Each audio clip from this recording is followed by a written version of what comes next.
All states are situated. On the next Handle on the Law. How about this? What if I run for president and I say I'm the best one, and I have a radio station, and I talk to millions of people? So, Tim, by the way, I still don't know how to spell your name because I don't care. I'm running for president. Here's how to spell my name. How? Saturday afternoons from 1 to 4 on News Talk KVNU, 610 AM and 102.1 FM, the voice of Northern Utah. This is Detective Johnson from the Logan City Police Department. Scams in our community are on the rise and innocent victims are losing thousands of dollars. These scams are coming in the form of phony phone calls claiming to be from government organizations or legitimate businesses. They are also circulating on social media and emails. Almost all of these scams are asking for payment through gift cards that are almost impossible to track. No legitimate business or organization uses gift cards as currency. If you receive a scam of this nature, do not give the scammers any information and immediately call police. Remember, pause, stop, call a cop.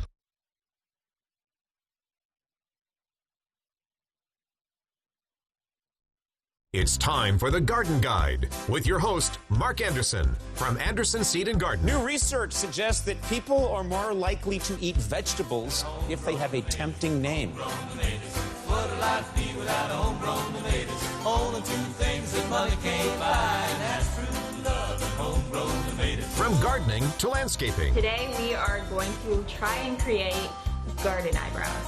Kind of like the flowers are sprouting directly from your hair. That makes sense. Phone lines are open at 753-KVNU or 800-369-KVNU. Kind of like eating vegetables. It's the Garden Guide, now on KVNU 610 AM and 102 FM.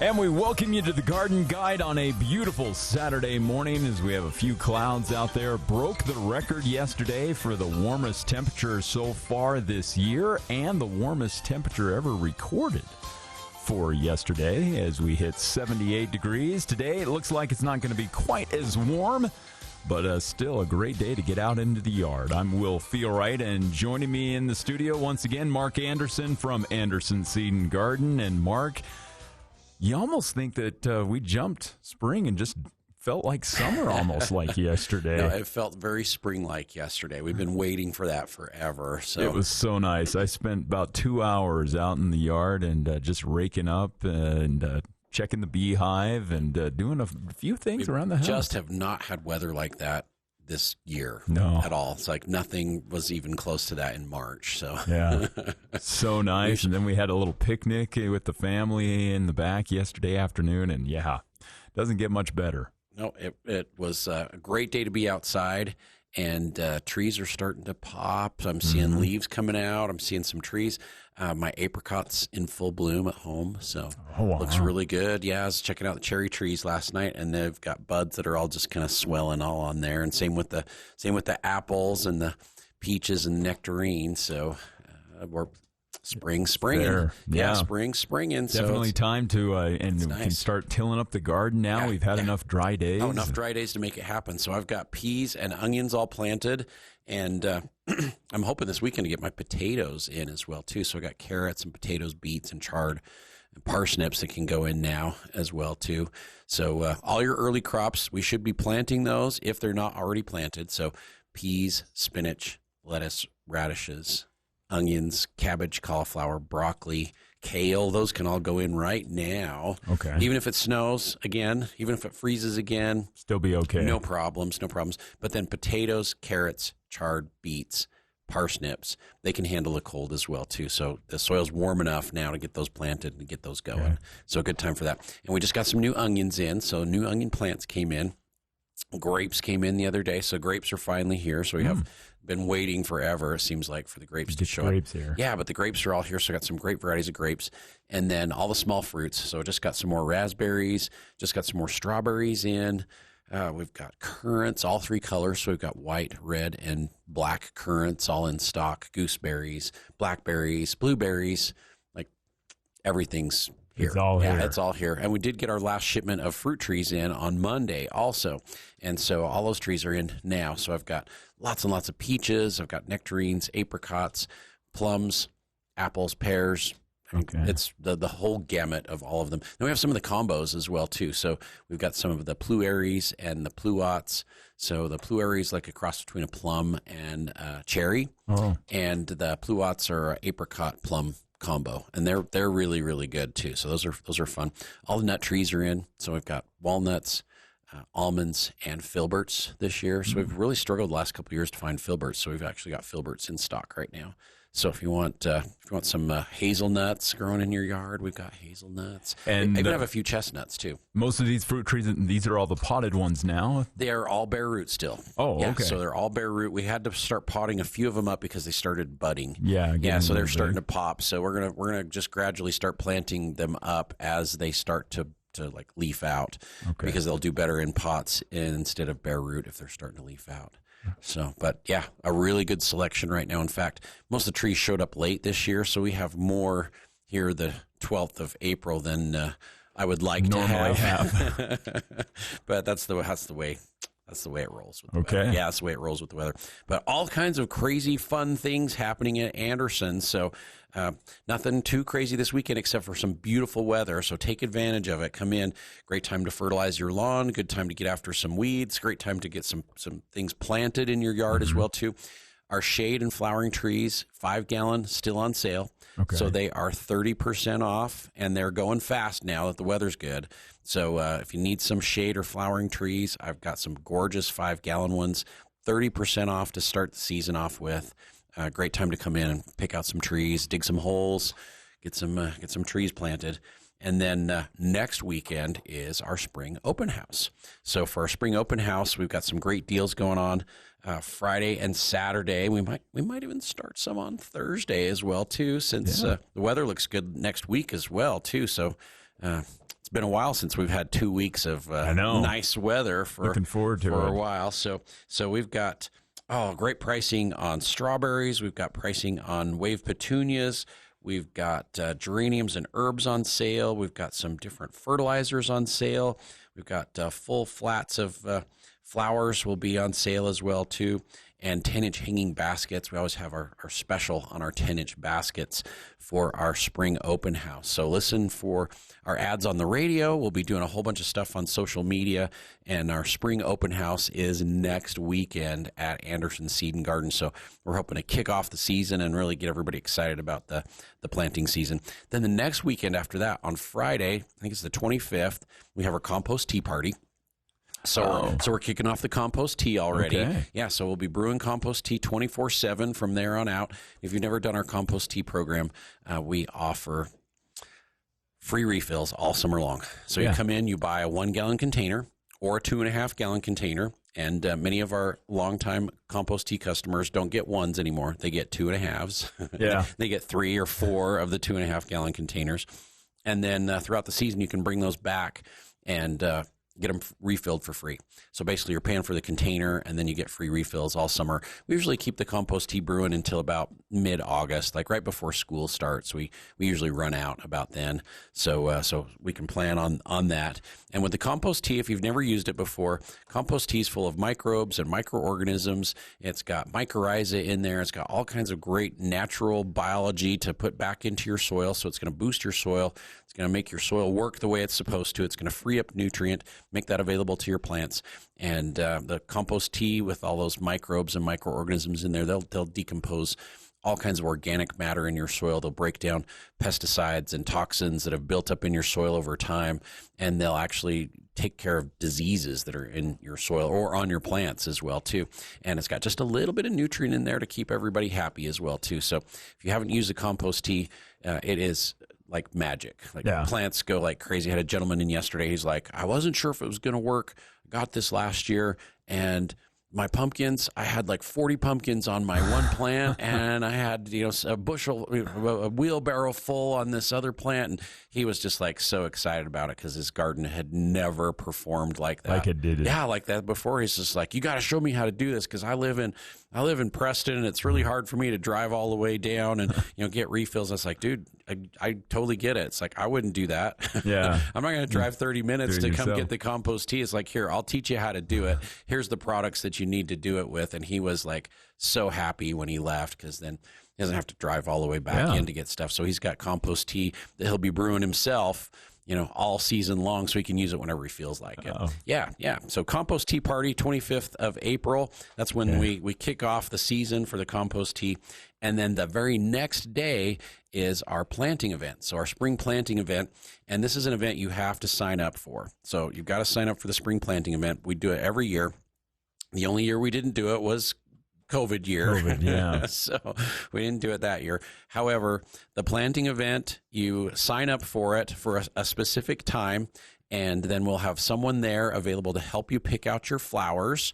And then we'll send you over to the potting table, and you bring your own containers in, or you can buy some new ones. I have a whole bunch of nice new containers, whether they're plastic or wood or metal. I've got some really, really nice planters for you to pick from. And then we will provide the soil, provide the labor to plant them up in your planters for you.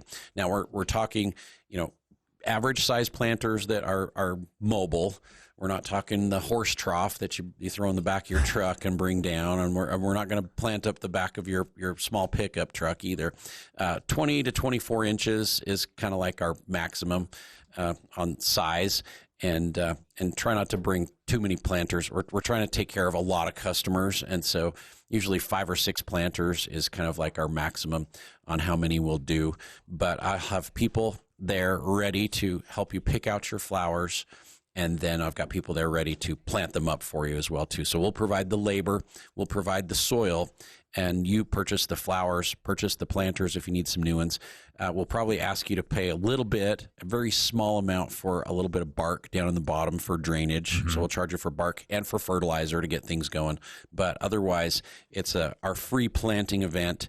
And on our website at andersonseedandgarden.com, you can get into the sign-up sheets for that, and then you can pick a time that's going to work for you, and try and pick a time where you have 15 or 20 minutes to go and pick out flowers before you're actually planting. Yeah. Okay. And then this controls our lines, so we don't have lines of people, and we've got enough planting tables and enough helpers to really take care of a lot of people over the time of the entire day. Okay. Yeah, so it's not going to be just everybody comes in all at once at 11 o'clock, and it's like crazy, which we've done before in the past. Yeah. But the last couple of years we've been doing it this way, and it works really, really well. It kind of spreads out the craziness throughout the day, and then you actually get someone to help you pick out your flowers as well too, which is really nice. So we're there to kind of even hold your hand if necessary. Speeds up the process a little bit. It really does. It really does. So nobody really waited in line last year at all. Okay. Yeah. Nobody waited in line. It was just like nice and smooth, and we just like took care of everybody, loaded them up in your car afterwards, and out the door. Okay. Yeah. Now, one other thing I saw today, a seminar today on growing a huge giant pumpkins. Yeah, so we've got a seminar today on how to grow giant pumpkins. So Jim Siemens from the Utah Giant Pumpkin Growers is going to come, and he's going to show people how to start their seeds and how to get them planted and what to do to just grow the biggest pumpkins ever.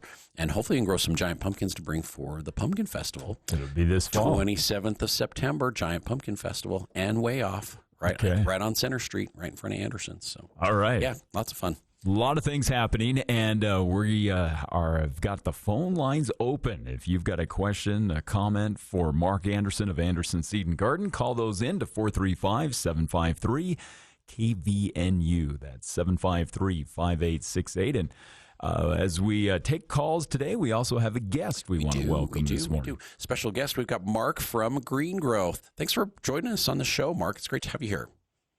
Thanks, you guys. Yeah, really excited to be here, and glad I could listen in on all the great events you have going on at your garden center this year. Oh, tons of fun things for this. This is just April. That's not that's not the rest of the year. This is just for April. So, but I'm so glad you could take the time to spend with us, because you've got an amazing product, and we are super excited at Anderson's to be able to provide your product to our customers. And tell us a little bit about Green Gro and how it got started. And if some of our customers might be familiar with like Green Gro, the lawn care company, this is completely different entity. Yeah, no, definitely. So it's an interesting start. So what we're trying to do at Green Gro is we're combining ancient agricultural practices with modern biotechnology. So I'm an archaeologist by trade, so I studied Native American agriculture, and everything was, 500 years ago to about 1,500 years ago. So my job at the University of California was to study how, indigenous peoples approached agriculture, what kind of amendments they used, what kind of crops they did, what methods that they used for irrigation. And so I kind of got started looking at, Central and South America and the terra preta soils, which are these dark, rich, black, fertile spots in the earth that scientists were scratching their head about because the people that had created them had been long dead for about 500 years. Yeah. That's so interesting. Do they actually offer that at like that the university, or is this like something that really interested you and you just like dove into it? This is what interested me because, like my uncle was one of the foremost authorities in the Western United States for like ancient Native American culture and archaeology. So I kind of dove in that way. And then I kind of branched off and was super obsessed with like how these ancient cultures were so successful. I mean, the like thing feeding is what most themselves. Is that, there was 20 million people living in around the Amazon basin 500 years ago. Mm. And they were living in stone cities and like towns. So people don't understand. You can't just wing it with food. You have to have very sophisticated agriculture to make that work. Right. And so that's where I kind of wondered, like, well, what were they using for fertilizer? And so I stumbled upon what we called anthropocentric soil pockets, which were like a nice way of saying, like, earth that was worked by humans over time. And to this day, by the way, if you planted in those pockets, it's the most fertile soil on the planet. And so 500 years later, their amendments are still doing their work in the soil. And so they created something called terra preta. And that's basically a biochar that was enhanced with different compounds, biostimulants, and amendments. And they'd ferment it over the course of like the fall, and they'd amend it into their soil in the wintertime. And they were doing this for year after year after year. And it provided the most outstanding crops and the best soil you could possibly make. And that's something we try and teach our customers too. Is like you can't just mine the soil consistently and not like return stuff back to it. So every single year they were adding this back into their soil then. Yep, they were adding it, and what they would do is they take what we call trash piles today, but it was a trash pile, but it was like a compost pile, it was like a refuse pile, all combined into one. They would take the crops that were like left over, from like the harvest or the stalks and everything, and they'd try to grind it up the best they could, and they'd mix it with hardwood biochar because they had a lot of hardwoods down there, and they wouldn't use softwood generally; it'd be hardwood biochar, and they'd mix it with their compost piles, their refuse piles, and then the rest of the agriculture from that year, and then they would amend it into the earth. And it would ferment. It would produce a plethora of mycelium, which is like a microscopic fungi that would spread throughout the soil and start decomposing everything with the microbes that are also available. And so it's very interesting. It's like almost like you're brewing a super concentrated compost tea in the soil. Right. That's kind of what they were doing. Very, very, very cool. Yeah. And so for me, it kind of like bit me that I'm like, well, why does this not exist today? So I set out to recreate that recipe from 500 years ago. And so we kind of founded our company. Once I finally got the recipe right, I founded the company on this fermented terra preta biochar component being the cornerstone of our company. So we put it in all of our products, our soils, our fertilizers, and then we also sell it by itself so that people can get a chance to get it into their hands and see how it works. Right. And we just really kind of started using biochar just a few years ago and are seeing like amazing results with our plants. And then I found your company. I was like, we got to do this because you've got like the complete nutrition packages in your fertilizers. Plus it has the biochar and it's got all the other goodies in there that a lot of our customers, their gardens are lacking.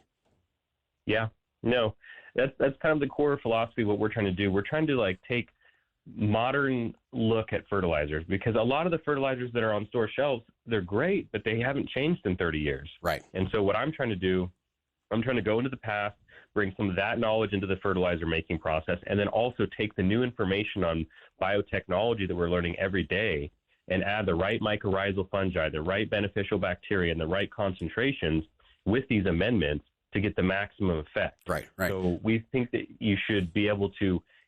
Our whole thing is regenerative, right? We're not organic. We think organic is great, but we're kind of one step above that in terms of regenerative, where everything that you have at Green Gro that can get added to the soil is going to improve that soil over time. So the theory is that when someone has a 20-year garden, they have really lush, well-tended soil. Yeah. We want to make a 20-year garden in under 3 years. Yeah. Which is great because our soils here have a lot of clay in them.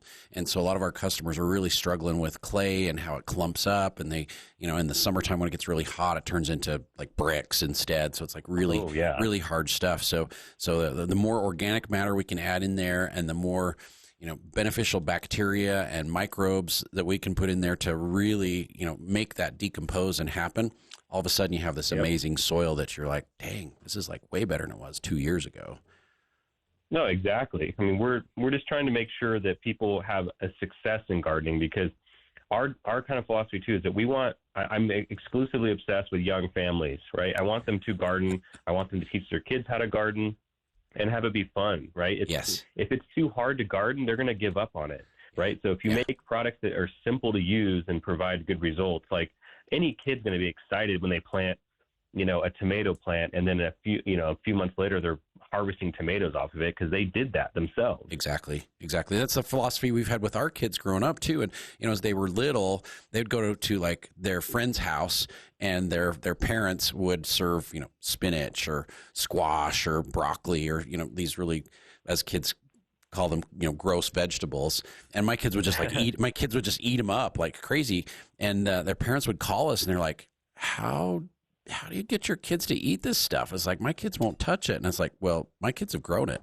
They've grown the broccoli and they've harvested it. They've grown the squash. They've watched it take over the whole garden, and then they've harvested it and we ate it. And I mean, they experienced the whole process of growing it and experiencing, watching it mature and then harvesting it and then tasting it. And they're like, oh my gosh, this tastes amazing. So that's what my kids grew up with. And then as they turn into teens, and into their late teens, they kind of quit gardening with me. They're just like, Dad, this is stupid. It's like, I don't want to do this anymore. It's a lot of, it wasn't like a lot of work, but they were busy doing other things. And I was kind of disappointed. But now that they're into their 20s, and we got a couple that are getting close to 30s, they're starting to do it again, and they're loving it. So they're coming back, So all the habits and the practices that we kind of ingrained in them as kids, and we never spent hours out in the garden. We'd spend half an hour. We're gonna go out and we're gonna have some fun for a half an hour. We're gonna plant. We'd do a little bit of weeding. We're gonna fertilize and do some different things, and it was never overwhelming, and it never felt like work. And so now that they're getting older and a little bit more mature, they're realizing this is really cool, and they really like the vegetables, and they're starting to do it themselves. So don't give up. Don't give up on them. That's my point. So. No, that's the thing is that we teach them now while they're young, and we're going to make sure that the next 20 years of gardeners are going to do things in a regenerative, organic way. So you've been talking about biochar, and I think a lot of our listeners probably don't understand what the biochar is. Would you mind explaining? Would you mind explaining that as well too? Sure. Yeah, and I'm kind of like a heretic when it comes to biochar, to be honest, because I came at it with, the Native American approach where, you can't just use pure biochar. And they always talked about that. They said, look, biochar is a tool in a tool belt, right? So if you're going to build a house, you can't just use a hammer. You have to use multiple tools, right? So they said the same thing to me about the biochar. They said the biochar is the vehicle, right, that takes you there, but you need to fill the vehicle with things. So biochar essentially is slowly carbonized hardwood, or in some cases softwood, but slowly carbonized. So it's charcoal in a way, but it's carbonized in a low oxygen environment. So what you need to do, since it's very alkaline when it's done, you have to amend it with minerals, microbes, and proteins. And by doing this, you're filling up the pores of the biochar and allowing the biochar to render more nitrogen to the soil than it takes. So the reason why some people have trouble with biochar across the United States is because if it's pure biochar, it's going to rob nitrogen because it's going to suck it in. Because of the carbon. The secret, and the secret that the natives found out was we can make the biochar produce nitrogen by fermenting proteins and amino acids in the biochar, then the biochar will release it like a sponge.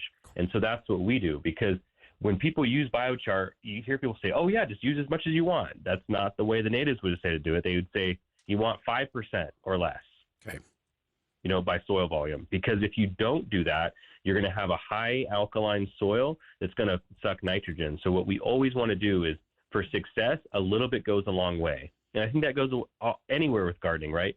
Don't over fertilize, don't over plant, don't, too much of a good thing turns into a really bad thing. And that's what we try and teach our customers too. It's like, we need a variety of different components to add to it, instead of just like 4 inches of the steer compost or 4 inches of the compost from like our landfill. They do a lot of green waste.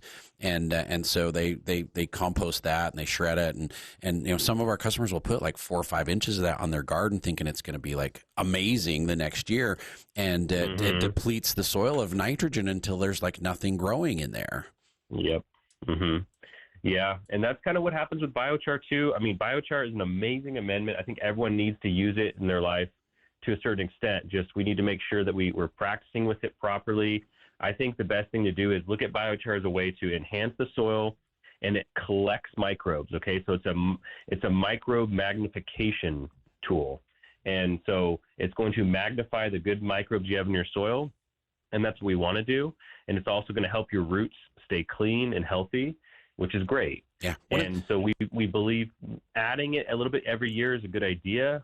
And just making sure that you keep your pH where it needs to be. Yeah, and our pH is really high to begin with, too. So a lot of our customers are using like sulfur to try and get the pH down, because we live in like limestone central. And so, every drop of water that we get runs over 5 million limestones, and our soil's limestone based. So, a lot of our soils are 7.5, 8, sometimes even 8.5 on the pH scale already. And so, and so we don't want to increase that. Well, and that's why, with our acid-loving fertilizer that we make, we do something unique where we sulfur is great and it's a great acidifier, but microbes want something a little bit different sometimes. So biochar will also help with this, but we put citric acid into the fertilizer. And I always recommend people, even if they're not buying our fertilizer, you can buy some citric acid and you can mix it with biochar, or you can mix it with whatever amendment you want, and that you can water that in. And by doing that maybe once a month, it'll help your plants that are in, highly alkaline areas respond much better. Interesting. Never tried the citric acid, so I'm learning something new today. So and it's awesome. Great because it's a microbe food. Yes. So not only is it going to acidify the soil a little bit in the root zone, it's going to amplify those microbes that like that. Cool. And one thing that tell me if this analogy works or not, but with the biochar, it kind of creates an environment or a home for these microbes and microorganisms to just like thrive in. And that's kind of the analogy that I've explained to people. It's like, it's creating a home, an environment where they can really thrive and they can do what they're supposed to do. So we're just kind of building a home with biochar for them to be able to just take off. Yeah. The analogy that we've always used in our seminars is a condominium, or like an apartment complex, because there's a lot of pores and porous areas, and there's a lot of different unique characters. Okay. So if you go and scope our biochar, you put a little bit of water, shake it up and put it under the scope, you're going to see like beneficial nematodes, amoebas, protozoa. You're going to see beneficial bacteria, like bacillus, and then you're going to see a lot of mycelium. And so you have a lot of unique characters living in an apartment complex, which is what the biochar creates. Right. And we've all lived in apartment complexes with all kinds of unique characters. So that totally makes sense. Absolutely makes sense. Will, do we need to take a little break? We need to take a little break, Mark. We're going to come back. We're going to talk some more. Sure. Phone lines are open if you want to call in. If you have questions for Mark or if you have questions for me, call in with those questions or comments, 753-5868, 753-KVNU. And when we come back, we're going to talk more about how to build your soil up. I'm really curious about how the Native Americans would do this more. So I'm going to ask you some more questions, Mark. So sure. Be prepared, and we're going to be right back just after a few messages.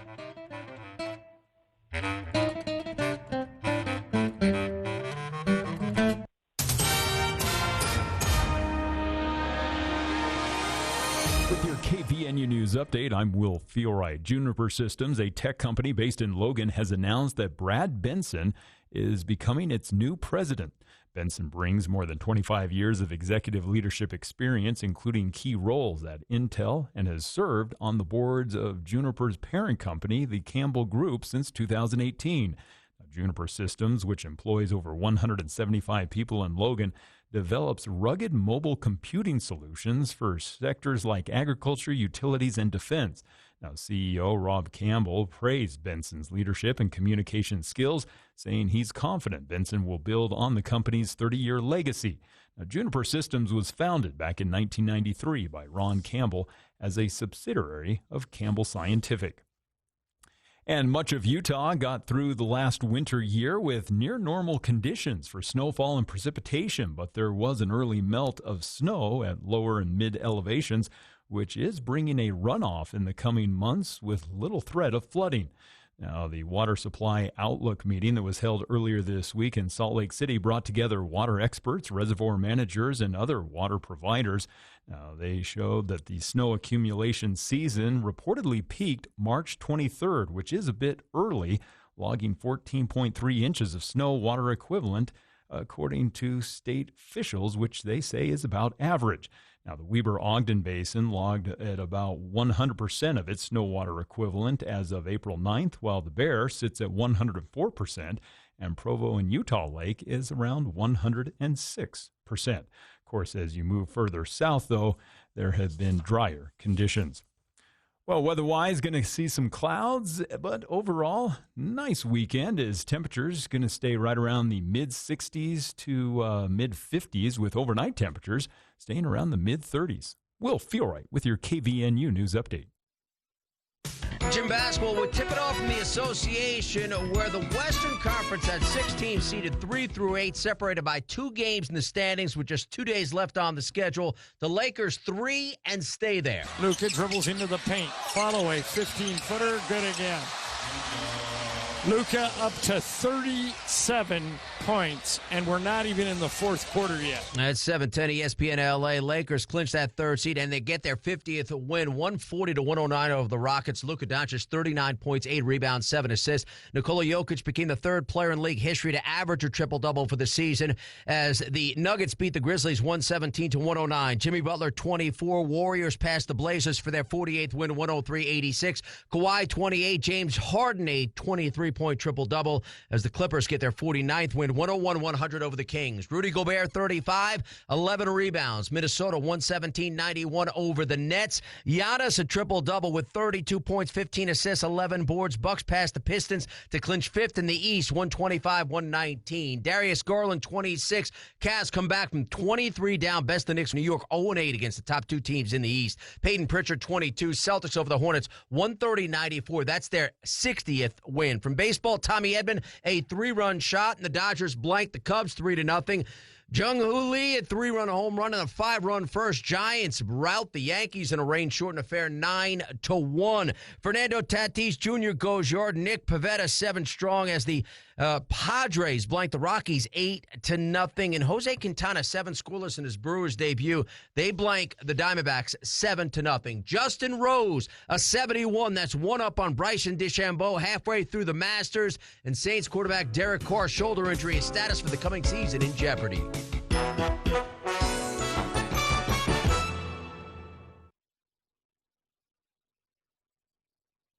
John at the Duck Hunter asks, have you ever checked the dryer vent cover on the outside of your home? It could be broken, full of lint, or worse yet, you could have an unwanted guest living in it. John suggests you check your dryer vent today. And if you can't, call John at the Duck Hunter. He'll do a visual inspection, and if needed, run a camera through the dryer vent line to see what's going on in there. For a free consultation, call the Duck Hunter, 770-4813. We are the Duck Hunter. Breathe better, save money, protect your home.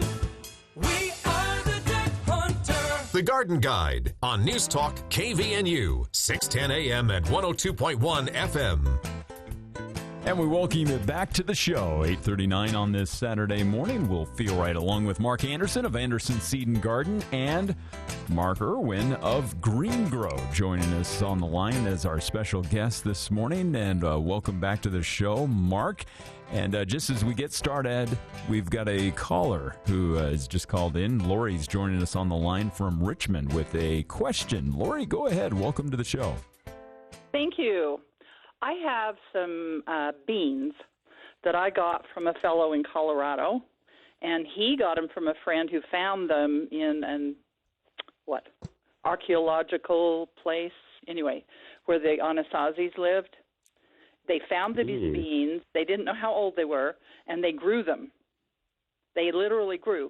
And then he gave those beans, some of those children, so to speak, to our friend. Yeah, his offspring, to our friend, and our friend gave us those to grow. And I've been growing them off and on just for fun for years. And they're fun. They're made for southern Utah or warmer weather, so you have to grow. You have to plant them really early, and then by fall, I have these big long bean pods, and I let them dry out, and they look like I call them Anasazi beans. Wow. They might be that exactly what it is. They look like a lima bean, only a little fatter. They're maroon colored with white spots. With spots, yeah. I've seen those. Yeah. Now, I got these from, like I say, they're the offspring from the actual ones that came out of this crypt or whatever they found. And I thought that was so interesting. And the blooms are red instead of white. So they got red flowers instead of white flowers. So right, yeah. So like a descendant could be like the scarlet runner beans, because scarlet runner beans are kind of the same way. They're kind of black with like red speckles all over them, and they have red flowers on them. They're definitely edible, and they're really kind of pretty. Yeah, they're really kind of pretty. Yeah. I haven't cooked them up yet because I don't get I only grow one or two plants. They take up a lot of room because they're the pole beans. They're viney. Yeah, they're in a vine really all over viney, the place. and I only have garden boxes, but they're pretty, and I just love to have this handful of beans, and every year. And this year I got a couple of cups. Almost. Well, actually, probably a quart worth, and I'm going to cook them up. But is that normal to have a bean that was like 500 to 700 years old that can grow? It's amazing how long some of those seeds, if they're stored properly, will last. They'll last for a really long time. Yeah. And Mark's teaching us how to grow them like the real way. So, Mark. Yeah. You think that has something to do with it?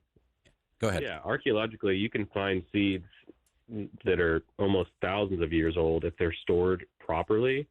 And sometimes you'll find stuff even in ancient Egyptians. We found some stuff that was actually still viable. And you also find stuff in more frigid tundra areas where native peoples were camping. Yes. And that's all. It's usually very viable, and things are more viable longer than we think they are because they go into kind of more of like a spore formed process. So yeah, it's exciting. Interesting. And yet I can buy seeds at the store and they won't even grow. We always not your place, yeah, Mark, we always but the seed packets. Some exactly. of them are just like whatever. We sometimes blame that on like user error, but Well, oh come on! you just never know. So yeah. I think it's so interesting, this process. Tell you, also in that place they had some Indian corn, is what we call it, but it was only about 3 inches long. Yeah, just tiny little heads, teeny weeny little kernels, corns, and they actually pop. Oh yeah. Popcorn. Yeah. And they're so cute. They're all different colors, and they're great decoration. Right. And the stalks are small and interesting, really interesting stuff. We've got a variety of popcorn that's just like that. It's called carousel, and it's an ornamental corn, and it's got lots of different colors, and it is a smaller kernel, and it will pop. So we've got some descendants of some of these ancient varieties. Yeah. Okay. Well, I just wanted to let you know that, these things are happening. I mean, I'm getting stuff from way back, and you talked about all this fertilizer and stuff that they used, and I think, maybe that's what they did. It's they were really healthy beans. Yeah, so interesting what Mark is teaching us, because we're finding with the new technologies and the new advances that we're coming up with in the agricultural industry it's like old technology that we're rediscovering, and then we're actually improving on it just a little bit, and it's right? working. Yeah, it's really working. So, all right. Well, thank you for hearing me out. Thanks, Lori. Thank you, Lori. Yep, thanks for calling. Phone lines are open if you have a question or a comment at 435-753-5868. And, Mark, you were mentioning earlier that this all started with a passion that you and your family have had for years in studying the Anasazis and how they were able to harvest crops so efficiently. I imagine you've probably traveled all over the world then throughout some of this research, haven't you? Yeah, I mean, I've traveled Central America is kind of a hot spot for me. But yeah, I mean, traveled there. I mean, I grew up in California and Washington. There was a lot of kind of indigenous Native American stuff going on there. I mean, where I was at in Santa Barbara actually was all the Chumash Indian tribe. And so, they had a rich culture of trading agricultural commodities with neighboring tribes. And so there's a lot, every single Native American culture teaches you something different but similar, that they're all trying to approach the same goal, and they're finding different ways to do it. And I think that it's good because it shows us that there's not just one way to farm right now, which is if you ask big farm, like the big farms, it's like they're like, there's only one way to buy seed, there's only one way to buy fertilizer and amend your field. But there's multiple styles for every region. And so what the natives did that was so smart was they'd adapt their process to the region they're in, not just saying, oh, well, the people up north in Washington did this way, so we're going to do it this way. No, they would amend based upon what their soil needs were and what they had available to them at the time. Okay. Wow. And Mark Anderson from Anderson Seed and Garden, he and I were just talking as we were off the air, and for people who have never heard of Green Gro products and all of the lines of fertilizers that you all have to offer, Anderson Seed and Garden is the local distributor of those, where you can pick up many of those products. And Mark from Anderson's, do you want to talk about some of those that you have? So we've got your Earthshine product, and that's kind of like your basic flagship, isn't it? The Earthshine, because it's got the biochar, it's got like all the goodies in there that you're talking about. Yep, that's the exact ancient amendment that we rediscovered. So if anyone wants that exact kind of ancient, like 1,000-year-old amendment, that's the Earthshine biochar blend. Okay. It's very, very cool. And we've got a couple different sizes of bags, and it goes a lot farther than you think. You look at the bag and you go, it's not very big. It's like, oh, wait a minute. It does this many, square feet. So really cool product. What exactly is in the Earthshine? Yeah, so the Earthshine, we're doing, we're taking soybean meal and we're fermenting it with a biochar. It's a hardwood biochar from oak. And then we're doing worm castings from our farm in Hollister. We feed the worms pretty much salad waste and mushroom compost. And so that kind of gets into the biochar. We're doing humic and fulvic acids into the mixture, and we're doing a rock dust. So we're grinding a rock dust that kind of mimics the mineral for the content minerals. that would have been in the Central and South American soils. And so we're adding that together with a microbe mix, and then we're fermenting it for about 30 days. Very cool. And the fermenting process, kind of like composting process, is that what you're doing? Just kind of like piling it together? Yeah. It's very similar to a composting process. We call it a fermentation process because what we're actually doing is we're growing layers of microbes, right? And we're growing them in strata, and then we're blending it all together. So when in the lab, so we also manufacture bacteria. So we use like jacketed steel tanks and with an agar solution and sugar, and that's called fermentation. So you're literally fermenting that sugar to produce the microbes and offspring of microbes, right? So traditionally, what I would say, composting is a great term, and then depends on what we're trying to produce, right? Yeah. So.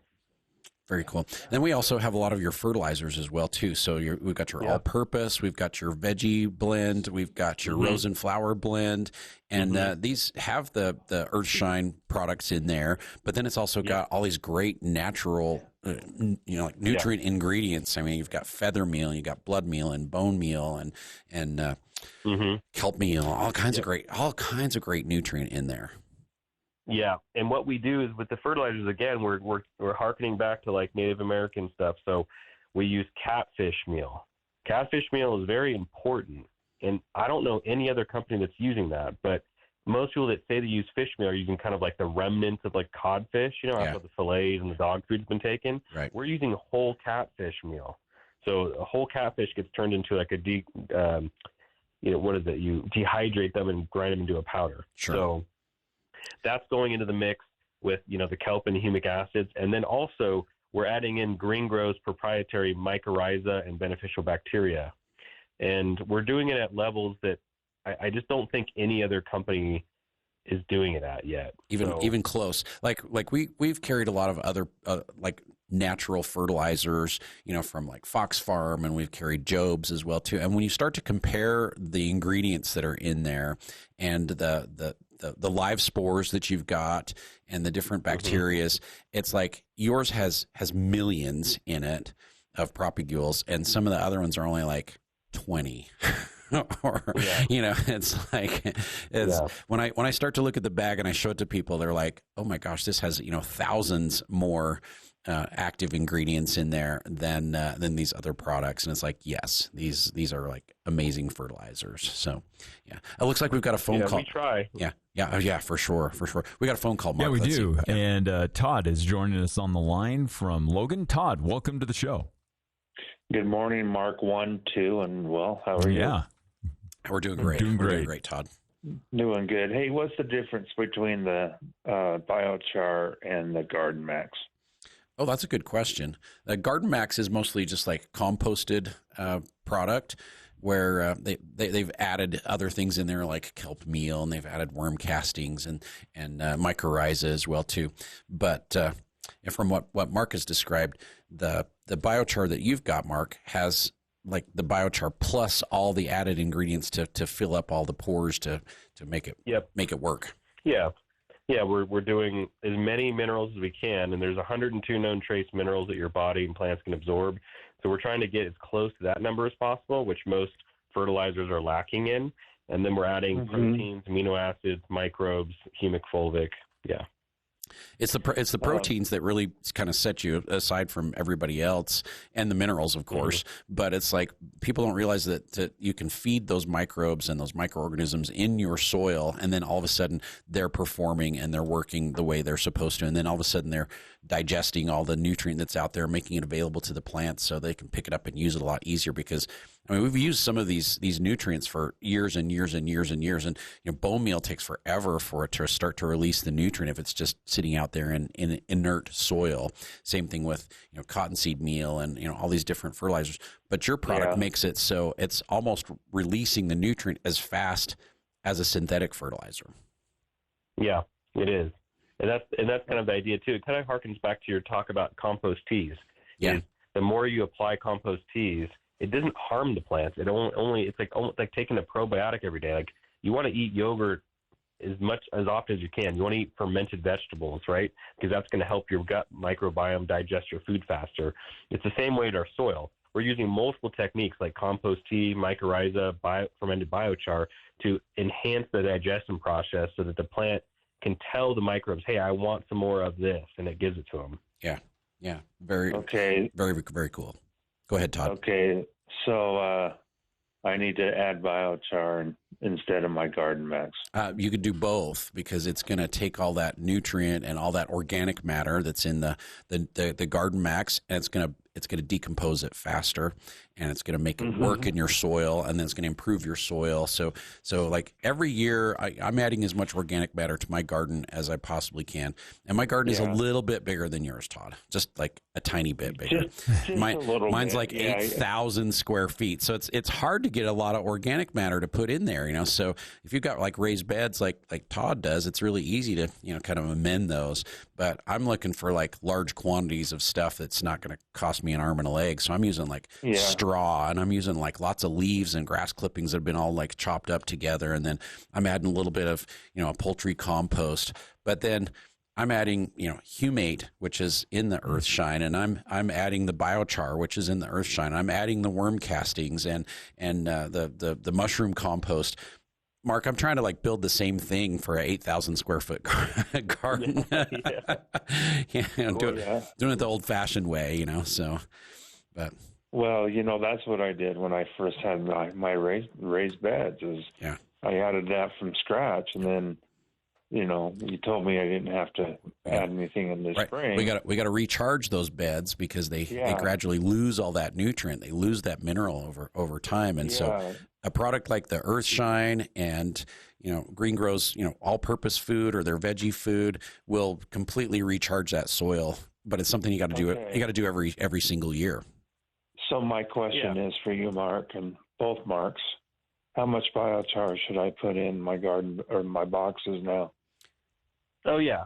So if it's the Earthshine biochar blend like we were talking about, you only need to do 2 pounds per raised bed if it's a 4x8. Okay. I don't remember what my sizes are, Mark. Do you? 2 pounds. I think yours are a little bit smaller than 4x8, but 4x8 is going to be like 32 square feet. So 2 pounds for about 30 to 40 square feet. Does that sound about right, Mark? Yeah, about that. I mean, and it's all about like there's not exact science with this stuff too, because it's not going to harm anything. So like, what I like to do is I like to like spread it out thin across the whole square footage, and then I gently do what's called a low till method, where we kind of just gently massage it into the top few inches of soil. Sure. So you don't break up any of the other microbe layers, and then you water it really thoroughly. Just like rake it in. Yep. Okay, and then just water it really thoroughly afterwards. Okay, so just take a metal rake and rake it in like you just said. Yep, and just you just make sure to make a nice light coating. Like imagine like you got like a little dusting of snow or something, and you just want to get it like nice and light on the soil. That's what you want with this stuff. It'll be a coating of black. Yeah, and you just rake it in. And it is. It's very fine. So it's really quite easy to apply. I don't think I would use a broadcast spreader though, because you'll like end up with in your nose and every body cavity. So, so when you blow your nose, you'll get it in your nose. Exactly. Yeah, but it's probably good for you too with all those minerals in there. Yeah, grow some mycorrhizal. I have to joke with you, Mark. You tell me about not drinking the compost tea, so I don't inhale the biochar. Yeah, exactly. So. All right. Well, I appreciate it. Well, I appreciate it, guys. Thank you so much. Thanks for calling, Todd. Thank you. Hey, Mark, we got just a few minutes left. Any last parting words you'd like to share with our listeners? Yeah, I think we'd like to talk about, that plants are very similar to humans, and people don't want to believe that. So everything that Green Gro does is like we're taking products that I think would work well for humans, plants, and animals and kind of merging them together. So like our green aminos. Everyone's about to transplant pretty soon. So if anyone has trouble with transplant shock, green aminos, because it's a protein shake for plants, which we made, has whey protein, soy protein, seaweed protein, humic fulvic, and it'll eliminate transplant shock within a few hours. It'll dramatically improve the rooting and anchoring into the soil, and a lot of giant pumpkin growers use it as their secret weapon. So people are growing giant pumpkins, green aminos. The green aminos. They do all their Yep. Mm-hmm. Interesting. I got a 650 pounder last year, and I'm shooting for 1,000 this year. So, we'll help you get there. I'll be checking it out. Yeah, absolutely. I'll be checking it out for sure. Okay. Any other thoughts? Just people, water filtration. I think that'd be the last thing. That people just need to really make sure you put a lot of work into your soil and your microbes. Put something on your hose or hose bib that's going to filter the chlorine and chloramines out of your water. The cleaner the water, the healthier the soil and the plants. The better. Yeah, absolutely. Good point. Yeah, great point. Mark, thank you so much. We have learned so much on the show today about ancient agricultural practices and how to like improve our soil and make it better. I really appreciate you being on the show with us today. Yep. Thank you, guys. It's been a pleasure. Yep. Thanks so much. All right. Just to remind everyone, at Anderson Seed and Garden, we've got a bare root sale still going on at Anderson's. We've got our bare root fruit trees. We've got bare root small fruits. We've got our shade and flowering trees, 5-gallon on sale. Next weekend, we've got our open house. All kinds of fun things happening for the open house. The compost tea party's coming up in 2 weeks, and our planting event's coming up in a couple weeks as well, too. Stop by today, too, if you'd like some tips on growing a giant pumpkin. Giant pumpkin class today at 1 o'clock in our classroom at Anderson Seed and Garden. So let's get outside. Let's enjoy the weather. Let's get some plants planted. And we've got some new knowledge to make our gardens grow even better. Yeah.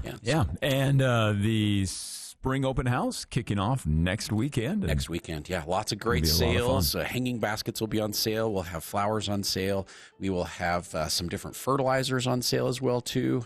Wave petunias, you name it. And some of our best sales of the year going on at Anderson Seed and Garden at our open house next weekend, Friday and Saturday. Yeah, and we're going to be kicking it off Thursday afternoon, giving you a preview of it. So make sure you stop on by and join us. We may have some freebies to give away as well. So thank you so much for joining us for the Garden Guide. Of course, as always, if you missed any part of the show, you can go back and listen to prior shows by visiting kvnutalk.com. Your voice for news and talk is right here on your radio. Breaking news and stimulating talk. KVNU Logan, 610 AM.